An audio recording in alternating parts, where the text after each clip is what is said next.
And the members of genus Hippasa construct funnel webs. Members of Pardosa are wanderers.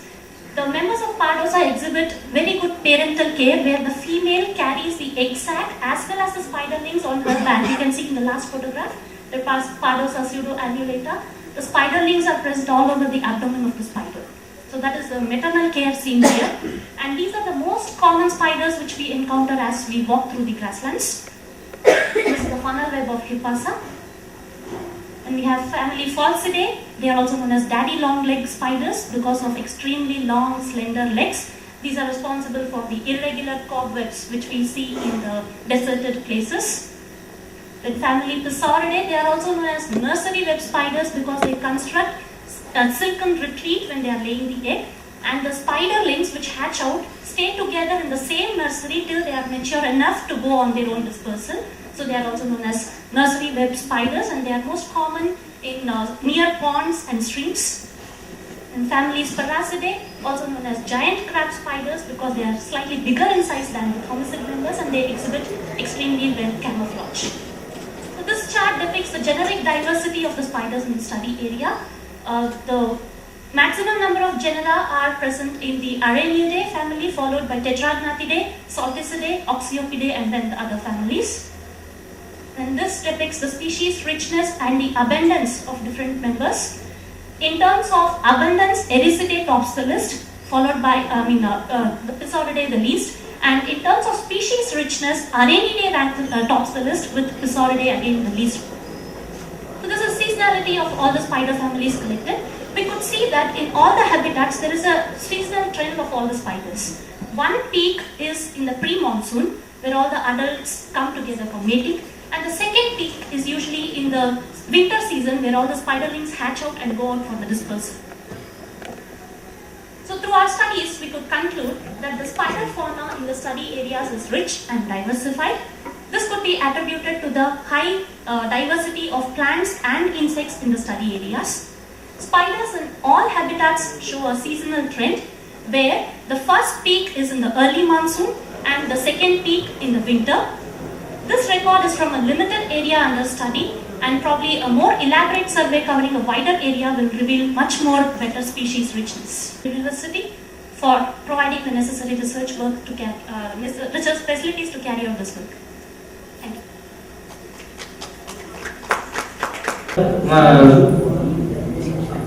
In 1994, the production of azure is 1 million ton.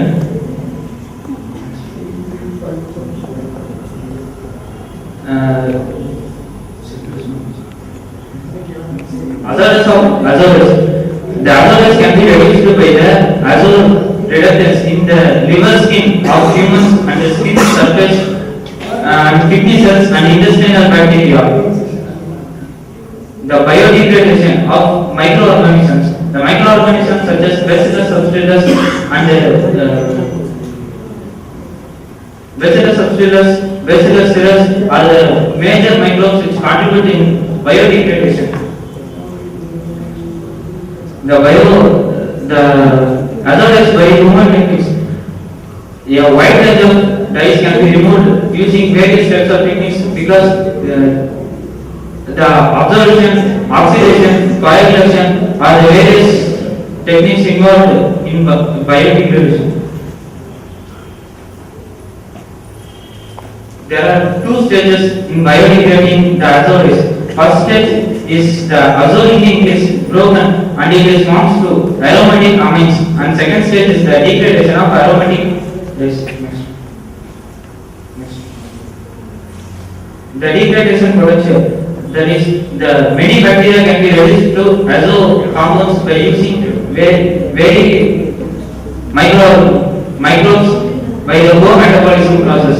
The Bacillus subtilis streptococcus species contribute their role in degrading the azores.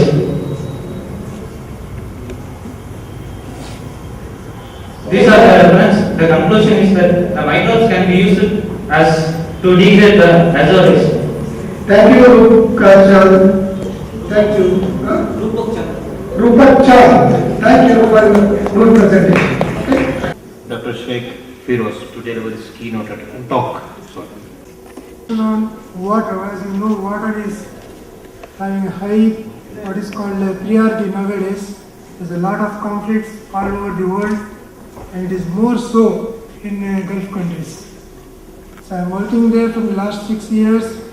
In Oman, the more important sectors where the research and government is giving more emphasis is, one of them is water, the other one is power, and the other two is tourism and fisheries. I just want to share on the water resources in Oman, what is the current scenario in water, what are the strategies they are using in reusing the water, so which can be useful for us to get some information.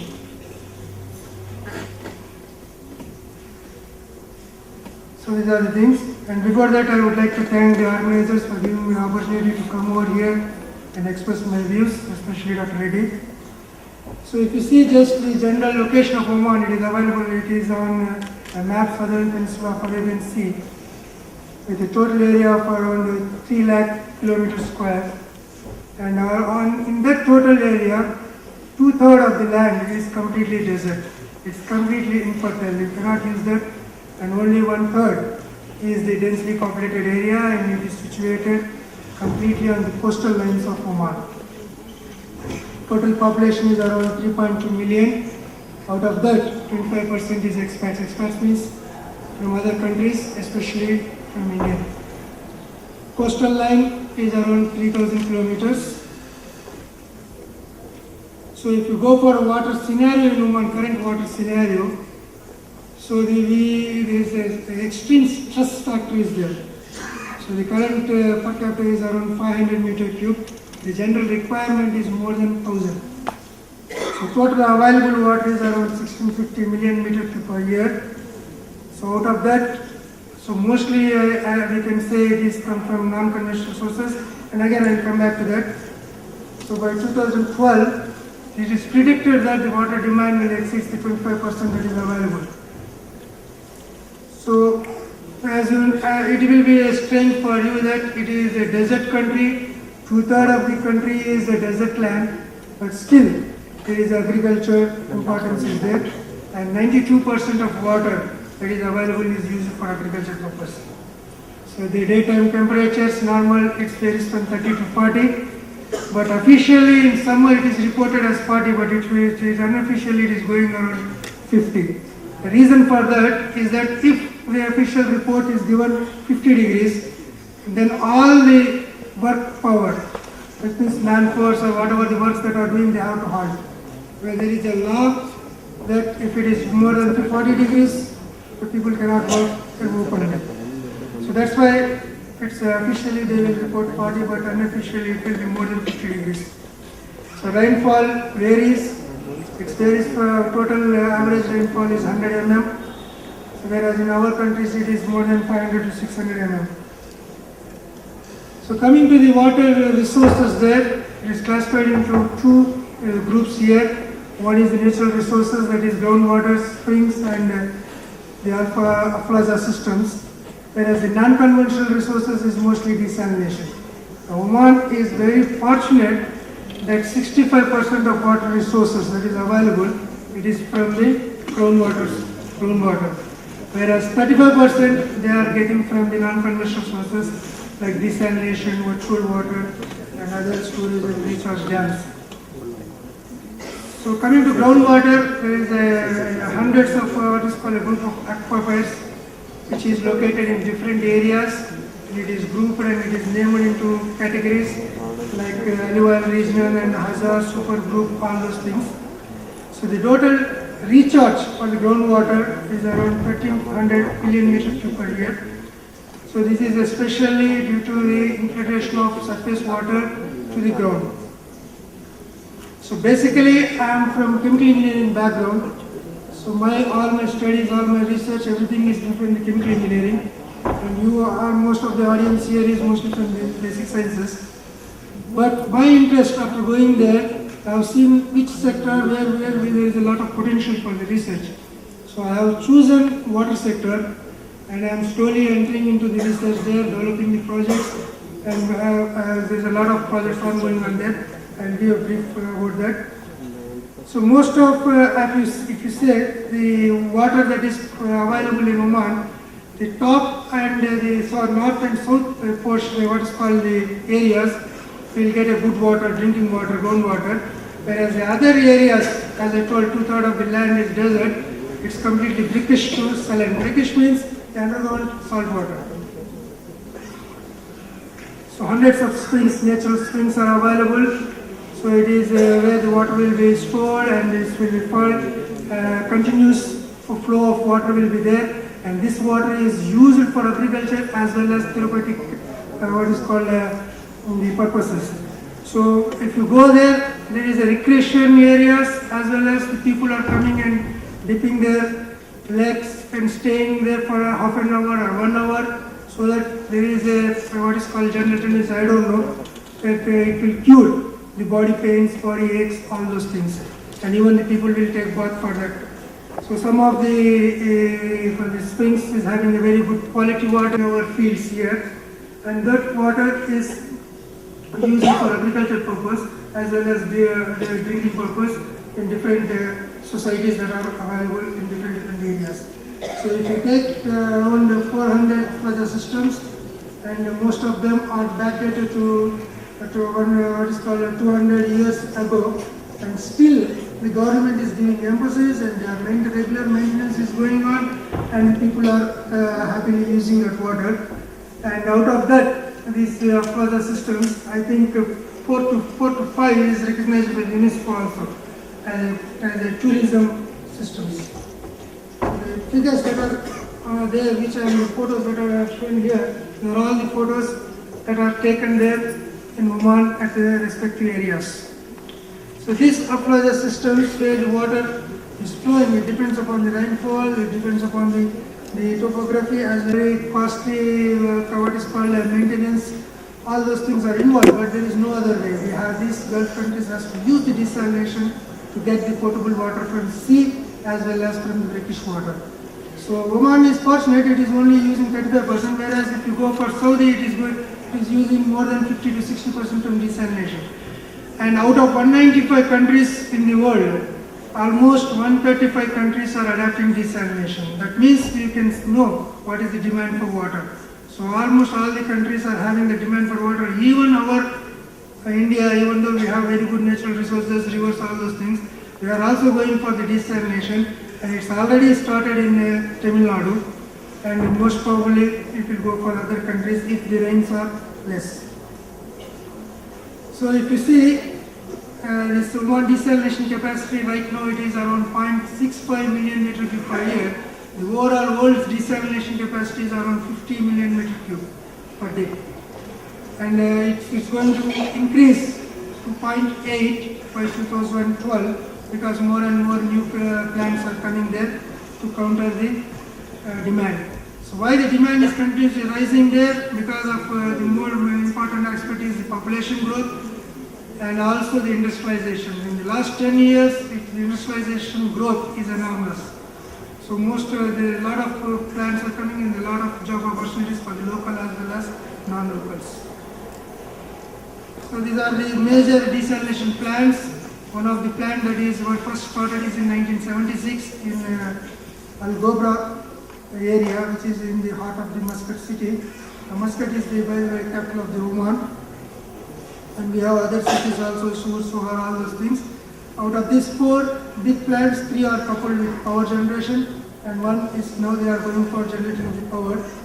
So in addition to this major 4, there are numerous plants, hundreds of plants, small scale plants in each areas. For example, in military section, in hospitals, all desalination plants are there where they are taking the potable water for usages. Storage and recharge dams, these are the one specific areas that people are using there. So if you go back to the history, there is a rainfall in the Gulf countries are very less, and even I went in 2005, from 2005 to 2007 I didn't saw any rain. But nowadays from 2007 to 2010 there is a continuous rainfall, there is a change of climatic conditions there. So as the rains, they didn't predict the rains will be there in Oman, so there is no drainage system. And once the rains now it is heavy, all the water that what is coming, it is completely drenching the areas. If even a small rain, completely we have to stay in-house. And all this water is going to the sea. So now these people you want to store this water, and they are building the dams so that the water will store, and this water is slowly they will allow to pass through the alluvial fertile, and the water will go into the dams and then, into the soil, and it will be stored underground.